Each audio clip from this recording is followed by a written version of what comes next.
하나님 말씀 보겠습니다. 오늘 우리가 묵상할 하나님 말씀은 에스겔 1장 1절부터 3절까지 말씀입니다. 제가 하나님 말씀을 봉독하겠습니다. 30째 해 넷째 달 초닷새에 내가 그발 강가에 사로잡힌 자 중에 있을 때에 하늘이 열리며 하나님의 모습이 내게 보이니 여호야긴 왕이 사로잡힌 지 5년 그달 초닷새라. 갈대아 땅 그발 강가에서 여호와의 말씀이 부시의 아들 제사장 나 에스겔에게 특별히 임하고 여호와의 권능이 내 위에 있으니라. 아멘. 오늘부터 에스겔서를 묵상하도록 하겠습니다. 에스겔서는 에스겔이 선포한 예언 모음집입니다. 그는 주전 622년에 사독계 제사장 집안에서 태어났습니다. 요즘 말로 하면 최고의 금수저 집안에서 태어난 것이죠.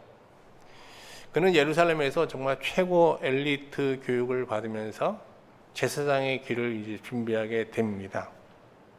그런데 주전 597년 예루살렘이 바벨론의 침공을 받아요.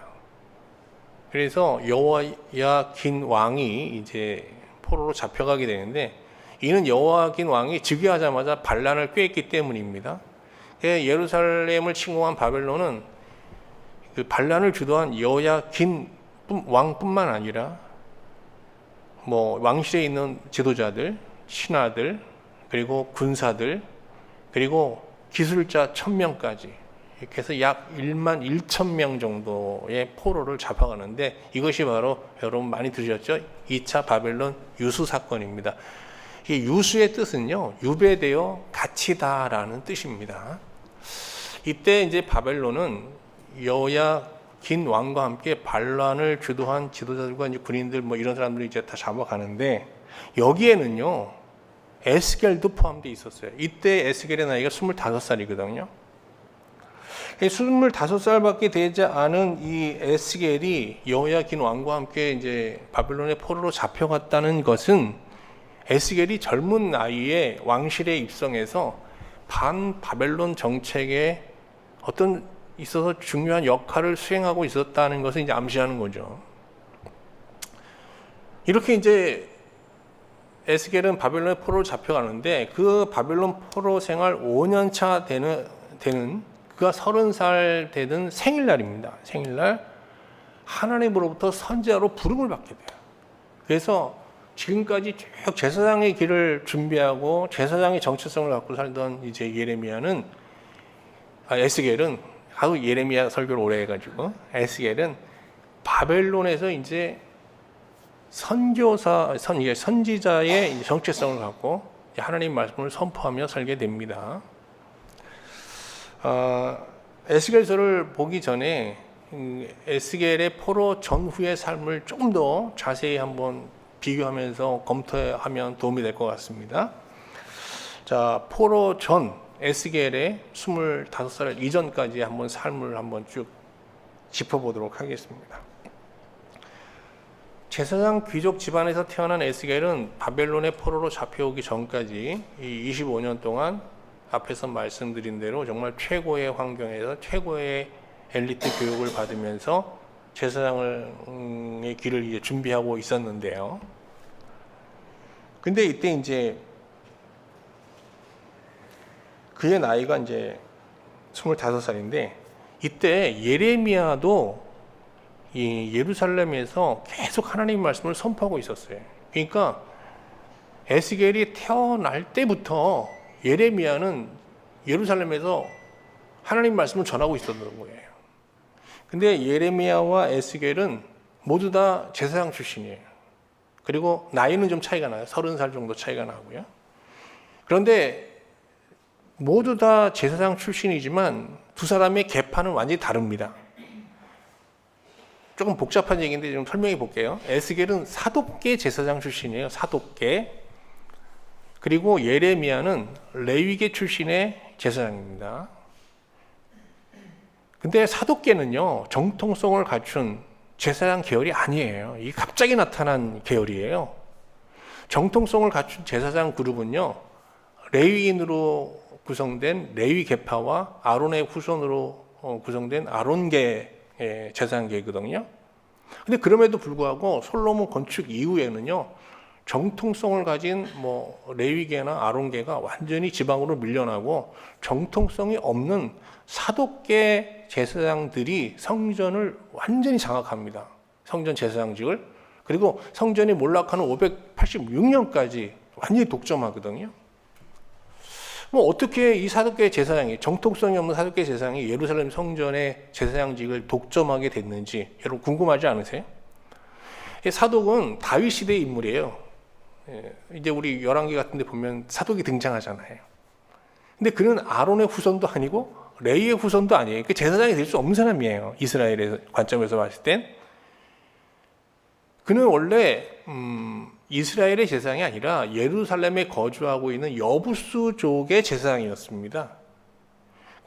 다윗 시대의 이스라엘은 다 가나안을 정복했지만 예루살렘을 정복하지 못했어요. 여부수족을 정복하지 못한 상태에 있어요. 예루살렘이 어때요? 난공불락의 성이에요. 이게 정복을 못하고 있었거든요. 그런데 사독의 도움을 받아서 예루살렘을 정복하게 됩니다. 다윗은 예루살렘을 정복한 후에 아비아달과 함께 사독을 이스라엘의 제사장으로 임명해요. 이제 아시겠죠? 원래 제사장은 아비아달이에요. 근데 아비아달과 함께 이제 사독을 같이 제사장으로 세운 거예요. 그런데 솔로몬 왕이 되어 이제 성전을 건축하지 않습니까? 근데 솔로몬은 건축 후에 아예 아비아달을 예루살렘에서 성전에서 몰아내고요, 사독을 성전 제사장으로 등용합니다.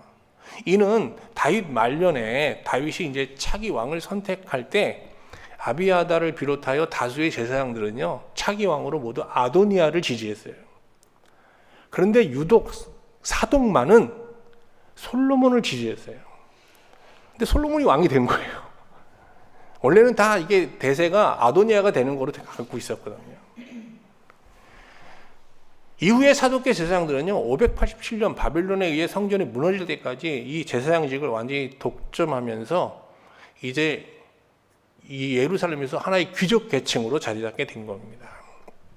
다시 에스겔과 예레미야의 이야기로 돌아가 볼게요. 에스겔은 예루살렘에 거주하고 있는 이 25년간 늘 예레미야가 전하는 예언을 들었을 거 아니에요, 그죠? 성전에서도 전하고 길거리에서 전하고 에스겔은 예레미야의 이 예언에 어떤 영향을 받았을까요? 긍정적으로 받았을까요? 어쩌면 부정적으로 받아들였을까요? 여러분 잘 아시다시피 예레미야는 사독계 제사장이 주도하는 신앙을 거짓 신앙으로 규정했잖아요. 그리고 예루살렘을 향해서 심판의 메시지 전했어요. 여기 하나님이 없다 그러면서 하나님이 떠난 이 성전은 멸망할 거야 라고 외쳤던 거예요. 그러면서 바벨론의 이 지배를 하나님의 심판으로 받아들이면서 이걸 순응하라는 거 아니겠어요? 사독계 제사장들은 예레미야를 선지자로 인정하지 않았어요. 그들은 예레미야를 성전 제사장의 자리를 넘보는 어떤 레위계 제사장의 시위로 보았고요. 나아가서 나라를 바벨론에 넘겨주려는 바벨론의 첩자가 아닌가, 스파이가 아닌가라는 의심까지 하고 있었어요. 에스겔은 예레미야가 전한 이런 예언을 그러면 어떻게 받아들였을까? 다른 사독계 제사장들처럼 예레미야의 예언에 막 분개하면서 비판하는 입장이었을까요? 아니면 예레미야가 전하는 말씀을 하나님의 말씀으로 받아들였을까요? 여러분 어떠셨을 것 같아요? 전자일까요? 후자일까요? 전자일 가능성이 높습니다. 그 이유는요, 앞에 말씀드렸죠? 두 사람 다 제사장 출신만 계파가 달라요. 근데 이 계파는 서로 항상 대립적이었거든요. 그리고 에스겔은 어릴 적부터 그의 부모와 친척과 스승들이 다 예레미야의 예언에 막 분개하면서 그를 비판하는 그런 소리를 계속 들으면서 성장했잖아요. 그러니까 예레미야의 예언을 호의적으로 받았을 가능성은 거의 없죠. 에스겔이 예레미야의 예언에 동조하지 않은 보다 결정적인 근거가 있어요. 그것은 그가 2차 바빌론 유수 명단에 이름이 올랐다는 거거든요. 25살밖에 안 된 청년을 바벨론 군사들이 바벨론으로 잡아갔다는 건 뭘 의심했겠어요? 에스겔이 반란을 일으키는데 뭔가 기여했다고 확정이 뭔가 의심이 들었기 때문에 데려가지 않았겠어요? 어쨌든 에스겔은 예레미야가 예루살렘에서 전하는 말씀을 다 들었어요. 알았어요. 그러나 그것을 받아들이지는 않았습니다.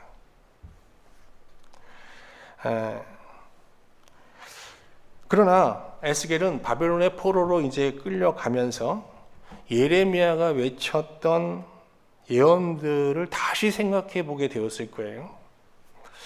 그리고 포로 생활을 계속 이어가면서 예레미야의 모든 게 예레미야 예언대로 진행되는 거잖아요. 그러면서 점진적으로 그 예레미야가 외쳤던 그 예언이 하나님의 말씀이었을 것이라고 확신하게 되는 것이죠. 그리고 나아가서 예레미야가 말했던 대로 사독계 제사장과 예루살렘이 그 하나님을 섬겼던 그 신앙이 무엇이 문제인지 돌아보면서 그 안에서 언약 파기죄를 인정하고 회개하면서 통회하는 그런 시간들을 보냈을 거예요. 그런데 하나님은 바벨론 2차 포로 사건 후, 유배 사건 후 예레미야에게 포로로 잡혀간 이들이 바벨론에서 맞게 될 놀라운 변화를 하나의 환상으로 보여주시게 됩니다. 이거는 예레미야가 본 거예요. 예레미야가 한번 확인해 볼까요? 24장 1절입니다. 바벨론의 느부갓네살 왕이 유다 왕 여호야김의 아들 여고냐와 유다 고관들과 목공들과 천공들을 예루살렘에서 바벨론으로 옮긴 후에, 이게 뭐예요? 바벨론 2차 바벨론 유수 사건을 말하는 거예요. 옮긴 후에 여호와께서 여호와의 성전 앞에 놓인 무화과 두 광주를 내게 보이셨는데, 자, 이제 바벨론 유수 사건이 일어났어요. 그래서 예루살렘 성에는 남은 자가 있고 포로로 잡혀간 자가 있잖아요. 그런데 하나님께서 그 사건 이후에 성전 앞에 두 광주리를 보여주신 거예요. 하나의 광주리에는 좋은 무화과가 담겨 있고요. 하나는 정말 먹을 수 없는 나쁜 무화과가 담겨 있습니다. 이 두 광주리를 보여주면서 하나님께서 예레미야에게 물으십니다. 예레미야야, 바벨론의 포로로 잡혀간 이들은 좋은 무화과냐, 나쁜 무화과냐? 상황적으로 보면 나쁜 무화과잖아요. 그런데 하나님께서 이렇게 말씀하십니다. 내가 이곳에서 옮겨 갈대아인의 땅에, 예레미야 24장 5절 7절이에요. 내가 이곳에서 옮겨 갈대아인의 땅에 이르게 한 유다 포로를 이 좋은 무화과 같이 잘 돌볼 것이라. 지금 분명히 나쁜 무화과인데 그들을 정말 좋은 극상품의 무화과로 변화시킬 거라는 거예요. 그러면서 7절 보면요, 내가 여호와인 줄 아는 마음을 그들에게 주어서 그들의 전심으로 내게 돌아오게 하리니 그들은 내 백성이 되겠고 나는 그들의 하나님이 되리라. 여러분, 지금 바벨론에 잡혀간 사람, 여호와긴 왕을 비롯하여 그 바벨론에 잡혀간 사람들은요, 다 바벨론 정책을 꾀했던 사람들이에요. 다시 말하면 예레미야의 예언의 정면으로 어떻게 반대했던 사람들이에요. 근데 하나님께서 이 사람들을 어떻게 하겠다는 거예요? 이게 나쁜 무화과잖아요. 예레미야가 볼 때. 근데 이 사람들을 어떻게 하겠다는 거예요? 좋은 무화과로 바꾼다는 거예요. 그들은 그것에서 하나님을, 나를 정말 알게 될 거다. 내가 그렇게 만들 거야. 라고 말씀하시는 거예요. 근데 여기에 누가 있어요? 누가 포함되어 있어요? 에스겔이 있는 거예요. 그러니까 이걸 에스겔에게 주는 개인적인 말씀으로 하면 뭐라는 거예요? 에스겔은 포로 전까지는 어떻게 했다? 나쁜 무화과였다. 그러나 내가 그를 바벨론으로 데리고 가서 어떻게 하겠다? 좋은 무화과로 만들 거야. 어떤 무화과? 나를 정말 마음으로 아는 그런 내 백성으로, 내 자녀로 만들어 버리고 말 거야 라는 이런 말씀을 주신 거예요. 그러니까 여러분, 한때 뭐 기독교에 대해서 굉장히 막 반감을 갖고 있던 사람들이 한번 회심하면 또 놀랍게 변화되는 경우가 많잖아요.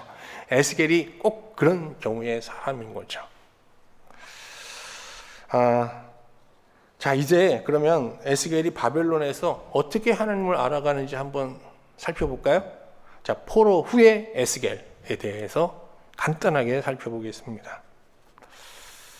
에스겔은 바벨론에 잡혀와서 5년 동안은 영적인 어떤 큰 변화가 없었어요. 하나님의 은혜를 경험하지도 못했고요. 그런데 바벨론에 잡혀온 지 5년째 되는 해 4월 5일입니다. 이 날짜를 명시하면서 시작하는데 이 날이 그의 생일이에요. 30살을 맞는 생일날이거든요. 근데 제사장에게 이 30번째 생일은요, 큰 의미가 있는 날이에요. 왜 그런가 하면 제사장의 길을 30년간 준비하다가 이때 비로소 제사장의 이름은 갖고 있지만 성전에서 제사를 집례할 수는 없어요. 그런데 30살이 되면 이제 비로소 성전에서 제사를 집례할 수 있는 제사장의 자격을 얻게 되는 거예요. 그러니까 제사장에게는 이 30번째 맞는 생일날이 인생 최고의 축복의 날인 거죠. 근데 이 생일을 지금 어디서 맞고 있어요? 에스겔은 바벨론 그발 강가. 그발 강가가 어떤 게냐면 아름다운 강가가 아닙니다, 여러분. 운하파는 진흙더미에서, 진흙바닥에서 그 생일을 맞고 있었던 겁니다. 제사장으로서 가장 축복받고 가장 기뻐해야 될 그 30번째 생일날 그는 그발 강가에서 진흙을 파고 있었어요. 진흙더미 속에 있었던 거예요. 그런데 이날 북쪽에서 큰 폭풍까지 몰려옵니다. 얼마나 비참합니까? 그발강가 진흙바닥에서 30번째 생일을 맞는 에스겔의 심정에는 정말 어떤 기쁨도 어떤 희망도 없는 흑암 그 자체였던 것이죠. 그런데 흑암의 심정으로 30번째 생일을 맞는 에스겔에게 하나님께서 찾아오셨어요. 그리고 그에게 인생 최대의 선물을 주십니다. 여러분, 제사장에게 있어서 최고의 복은 뭘까요? 제사장의 직무는요, 모든 백성을 대신하여 성막이나 성전 안에 있는 지성소에 들어가 하나님을 만나는 거예요. 하나님을 독대하는 거예요. 이거야말로 최고의 복인 거예요. 요새 뭐 대통령이 그 한동훈 대표를 만나주지 않아서 지금 난리잖아요. 맨날 뉴스가 독대예요.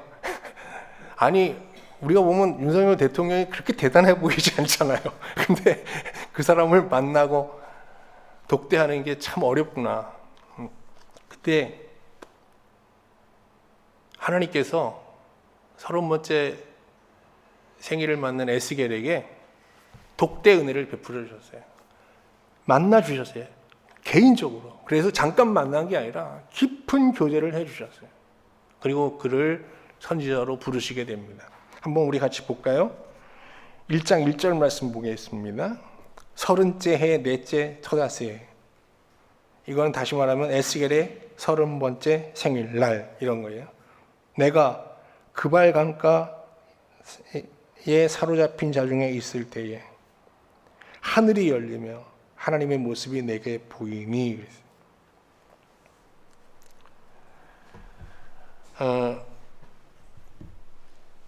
하나님은 에스겔이 맞는 이 30번째 생일날 그에게 임하셔서 하늘 문을 여시면서 자기를 나타내셨어요. 이후 그는 하나님의 선지자로 이제 부름 받고 나서 하나님의 부름 받는 그날까지 이제 선지자로서 정말 세상에 버려진 자처럼 살아가고 있는 이스라엘을 향해서 이제 하나님의 말씀을 쭉 전하게 됩니다. 그런데 그의 그 예언 사역은요, 예루살렘 멸망을 기점으로 완전히 달라져요. 예루살렘 멸망이 이제 586년에 일어났잖아요.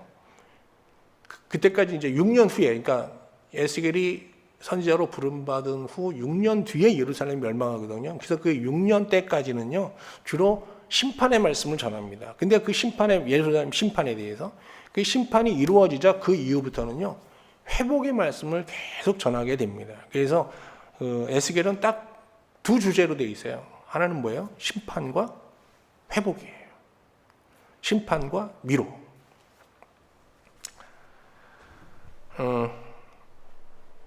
그래서 에스겔서가 이제 총 3부로 되어 있는데요. 1장부터 24장까지는요, 불순종한 이스라엘에 대한 심판의 말씀이 나와 있고요. 25장, 32장까지는 열방에 대한 심판의 말씀이 수록되어 있습니다. 그러니까 1장부터 32장까지는 심판의 내용이 되어 있어요. 이게 1부예요, 사실은. 1부. 그 다음에 2부는 33장부터 48장인데, 이스라엘 백성에 대한 위로와 회복에 대한 메시지입니다. 그게 이제 2부의 내용인 거죠. 표면적으로는 3부로 되어 있지만 실질적으로는 이제 심판, 회복 이런 내용으로 되어 있다. 2부로 되어 있다. 이렇게 보시면 될 것 같아요. 자, 1장부터 몇 장까지요? 32장까지는 심판, 33장부터 48장까지는 회복입니다. 우리가 에스겔서를 32장까지만 읽으면 안 되겠죠? 중요한 건 뒤에 나오는 회복이거든요. 하나님의 심판은 회복과 구원을 위한 심판이지 파멸을 위한 심판이 아니에요. 그래서 끝까지 봐야 됩니다. 끝까지. 자, 그런데 이제 예레미야를 하나님께서 부르실 때 환상을 보여주셨잖아요. 마찬가지예요. 에스겔을 선지자로 부르면서 하나님께서도 환상을 보여주셨어요. 이 환상 내용이 이제 오늘 1장 전체에 나오는데 제가 그냥 읽지는 않았어요. 이제 같이 한번 1장 4절부터 28절까지 이어지는 쭉 환상 내용을 지금부터 한번 살펴보겠습니다. 이 환상의 제목을 여러 가지로 붙이는데 저는 그냥 마차 환상이라고 붙여봤어요. 마차 환상. 그렇게 기억하시면 좋을 것 같아요. 이 마차 환상을 통해서 에스겔은요,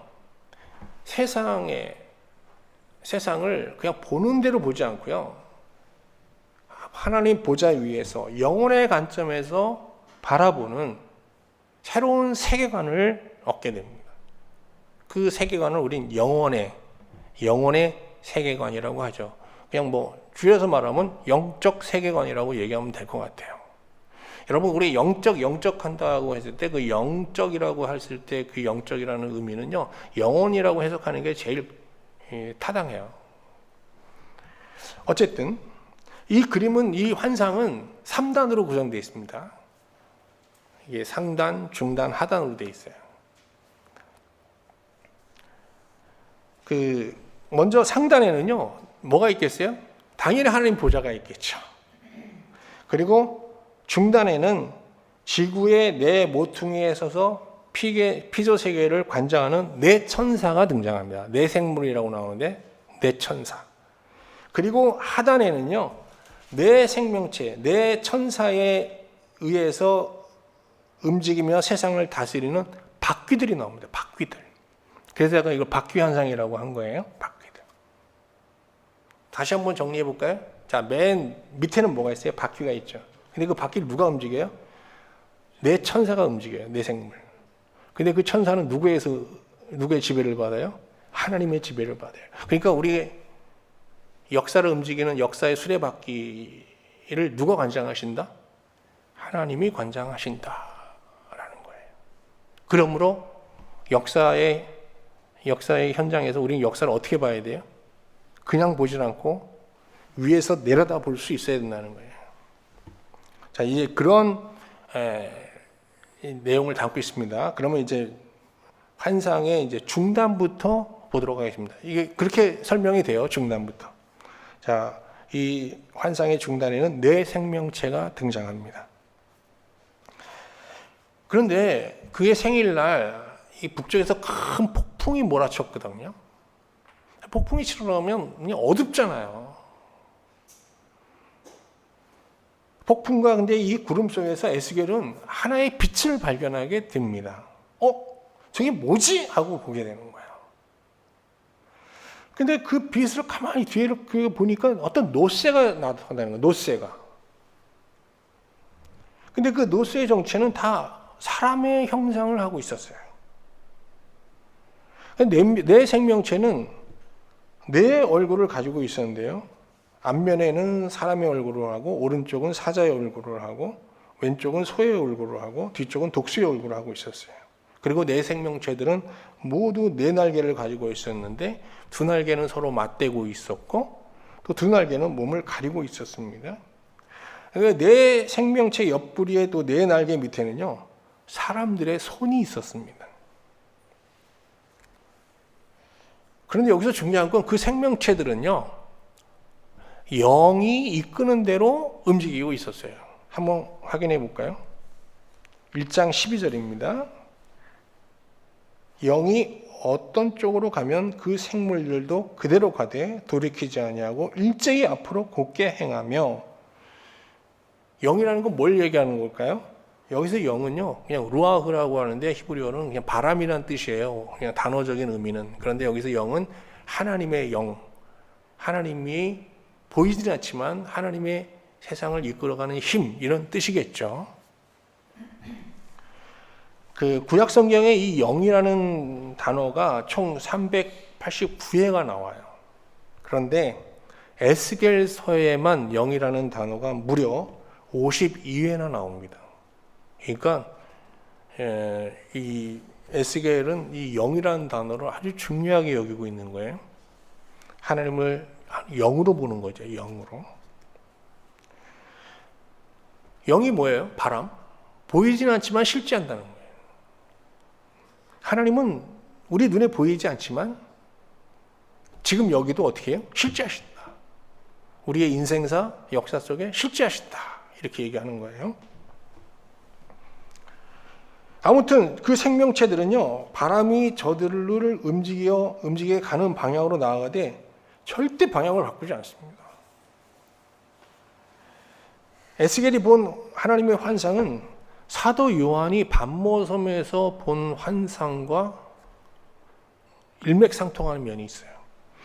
한번 요한계시록 4장 6절 7절 볼까요? 보좌 앞에 수정과 같은 유리 바다가 있고 보좌 가운데와 보좌 주위에 네 생물이 있는데 여기도 네 생물이 나오죠. 앞뒤에 눈들이 가득하더라. 그 첫째 생물은 사자 같고 그 둘째 생물은 송아지 같고 셋째 생물은 얼굴이 사람 같고 그 넷째 생물은 날아가는 독수리 같은데 그랬어요.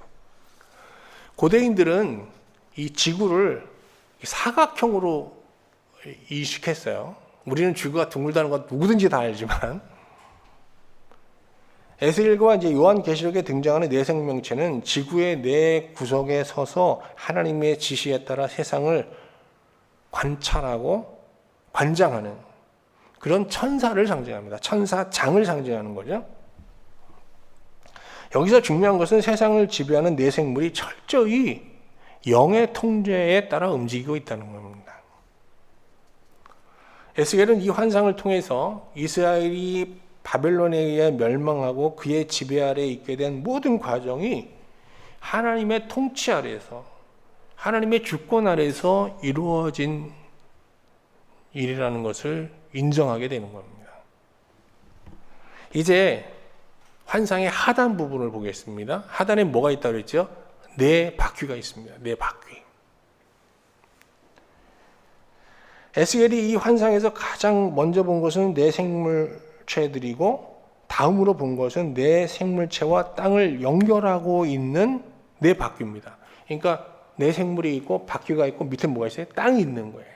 그러면 바퀴가 뭐예요? 땅을 어떻게 하고 있어요? 지배하고 있는 거예요. 한번 볼까요? 1장 15절. 내가 그 생물들을 보니 그 생물들 곁에 있는 땅 위에는 바퀴가 있는데 땅 위에 뭐가 있어요? 바퀴가 있죠. 위에 있다는 게 중요합니다. 그 네 얼굴을 따라 하나씩 있고 그랬어요. 이 바퀴들의 모양과 구조는요, 뭐 감람석의 광채와 같았고 네 개 모두 똑같은 모습을 가지고 있었습니다. 그런데 이 바퀴들도요, 임의대로 방향을 바꾸지 않고 어느 한 방향으로 일제히 움직였습니다. 그리고 그 바퀴들은 각기 눈이 박혀 있었어요. 눈이 있었어요. 생명체들이 나아가면 바퀴들도 그 옆에서 나아갔어요. 그러니까 그 바퀴에 있는 눈이 뭘 보고 있는 거예요? 그 생명체들, 천사를 보고 있는 거예요. 그래서 같이 움직이는 거예요. 여기서 그러면 네 바퀴들은 뭘 말하는 걸까요? 땅 위에 주권자들을 말하는 거예요. 상징하는 거예요. 내 생명체들은 천상에 있으나 땅의 주권자들, 이 바퀴들은 어디에 있어요? 지상에 있어요. 이 하나님께서 그런데 이 네 바퀴들을 통해 하나님의 통치권을 행사하고 계시는 거예요. 그러니까 하나님은 내 생명체를 이제 영으로 이끌어 가시죠. 내 생명체는 또 어떻게 해요? 이 네 바퀴를 움직입니다. 왜? 네 바퀴에 있는 눈들이 그 내 생명체의 천사들의 움직임을 주시하면서 그대로 따라가기 때문인 거죠. 이런 일련의 과정을 쭉 보면은 어떤 결론에 이르게 됩니까? 앞에서 말씀드린 대로 우리의 인생사, 우리의 역사 속에는 하나님의 모든 것이 하나님의 주권 아래 있으며 하나님의 주도 아래 진행되고 있다는 겁니다. 자, 이제 환상의 상단 부분을 보겠습니다. 마지막으로 에스겔은 이 환상을 보면서 눈을 들어 상단을 보게 되는데요. 이 생명체들의 머리 위에 근데 갑자기 보좌가 나타나는 거예요. 그리고 그 보좌에는 사람과 같은 형상을 한 하나님이 앉아 계셨습니다. 그러나 그 보좌에서 나오는 하나님의 영광의 빛이 너무나 강해서 하나님의 얼굴을 자세히 볼 수는 없었죠. 그런데 그 보좌에서 나오는 빛은 갑자기 무지개의 형상을 나타내기 시작합니다. 1장 28절입니다. 그 사방 28절 그 사방 광채의 모양은 비 오는 날 구름에 있는 무지개 같으니. 여러분, 무지개가 나왔어요, 갑자기. 그 다음에 이는 여호와의 영광의 형상의 모양이라 내가 보고 엎드려 말씀하시는 이의 음성을 들으니라. 하나님께서 자기를 어떻게 나타내신 거예요? 무지개로 나타나신 거예요. 무지개. 여러분, 무지개 하면 뭐가 생각나시죠? 그 노아 때 하나님께서 세상에 죄가 관영함을 보시고 진노하셔서 물로 심판하셨잖아요. 그래서 홍수 심판 이후에 하나님께서 이제 노아를 구원하시고 그와의 가족을 구원하신 후에 그들과 어떤 언약을 맺습니까? 무지개로 언약을 맺으셨습니다. 이 무지개는 회복과 구원을 상징하는 거거든요. 심판 후에 반드시 하나님께서 이 폐허가 된 세상을 다시 회복시키겠다는 약속을 하시는데 그게 바로 무지개예요. 에스겔은 이 무지개를 이제 보면서 그 상단에 있는 그 무지개를 보면서 하나님은 심판의 하나님이실 뿐만 아니라 그 심판을 통해서 자기 백성을 구원하시고 회복시키는 무지개의 하나님이구나라는 걸 깨닫게 된 겁니다. 그 무지개를 보면서 에스겔은 바로 그 보좌 앞에 엎드립니다. 그리고 그의 음성에 귀를 기울이게 되죠. 28절 후반절입니다. 이는 여호와의 영광의 형상의 모양이라 내가 보고 엎드려 말씀하시는 이의 음성을 들으니라. 지금까지 우리는 에스겔이 극한 고난의 상황에서 환상을 통해 하나님을 만나 그 앞에 엎드려 귀를 기울이는 일련의 과정을 쭉 살펴보았습니다. 그런데 이 환상을 보는 날 날씨가 어땠다고요? 북쪽에서요 큰 폭풍이 몰아치고 있었거든요. 그 속에서 이 환상을 본 거예요. 자, 1장 4절을 한번 보세요. 내가 보니 북쪽에서부터 폭풍과 큰 구름이 오는데 그 속에서 불이 번쩍번쩍하여 빛이 그 사방에 비치매 그랬어요. 제가 에스겔 1장을 보면서 이 전체를 보면서 가장 크게 마음에 와닿는 거는 단어는 바로 그 속에서라는 거였어요. 그 속에서. 그 속이라는 건 어떤 속이에요? 폭풍과 구름 속에서. 그 폭풍과 구름은 뭘 상징하는 거예요? 지금 에스겔이 하나님의 심판을 받아 그발 강가의 진흙바닥에서 정말 버려진 자처럼 사는 그 고난의 삶을 상징하는 거잖아요. 아무 희망도 없는. 그 흑암의 자리, 그걸 상징하는데, 하나님은 자기를 어디서 나타내셨냐? 그 흑암 속에서, 그 극한 심판의 상황 속에서 자기를 나타내셨어요. 그러므로 우리는 극한 심판의 자리, 극한 고난의 자리에 처했을 때 바로 여기에 하나님이 계시구나. 여기서 나는 하나님을 만날, 여기가 바로 나의 지성소구나라는 걸 인식할 수 있어야 된다는 거예요. 제사장들은, 에스겔은 제사장으로서 어떤 교육을 받았겠어요? 제사장은 대제사장이 되면 1년에 한 번 백성을 대표하여 지성소에 들어가잖아요. 그래서 하나님을 거기서 만나게 되는 거예요. 그러니까 에스겔의 머릿속에는 하나님을 만난다는 것은 어디서만 가능한 거예요? 성막과 성전에 있는 지성소에서만 가능하다는 생각을 했어요. 그런데 이 생각이 완전히 무너지게 되는 거예요.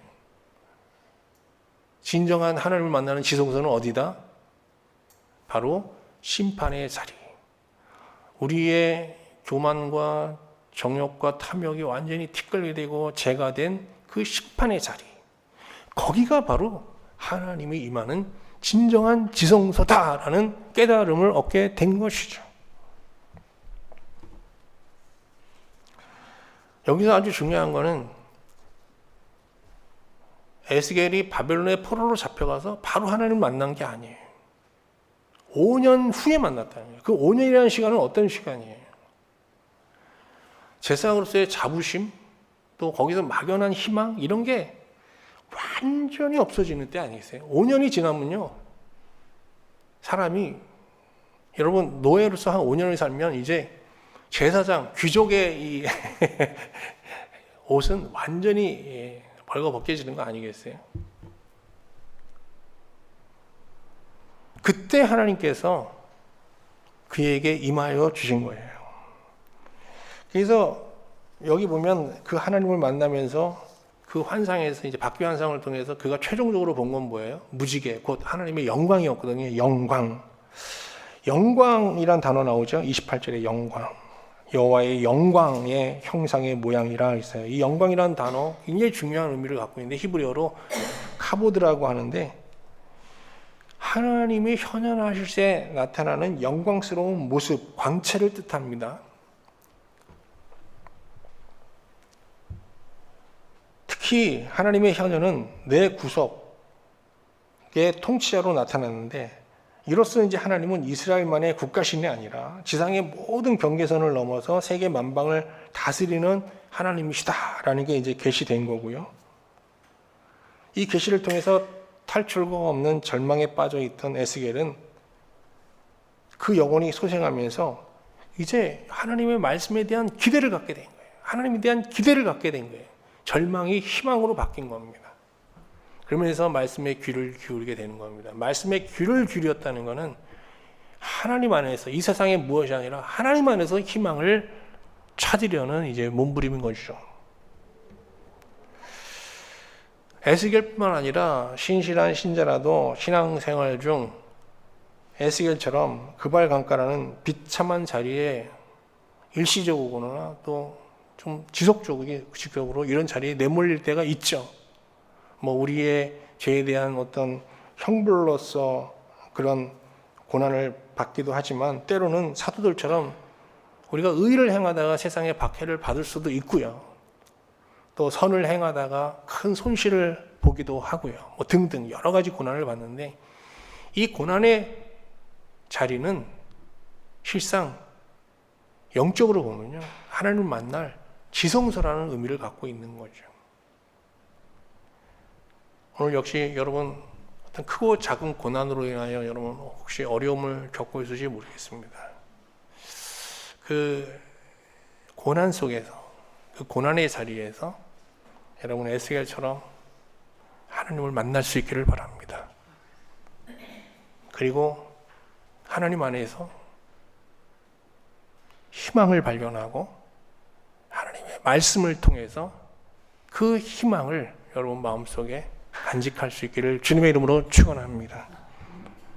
우리 앞으로 에스겔서를 보면서 이 세상에서 주는 그런 막연한 희망이 아니라 정말 하나님이 주시는 완전한 희망, 확실하게 이루어지는 그 희망, 소망이라고 하죠. 그 소망을 발견할 수 있기를 주님의 이름으로 축원합니다.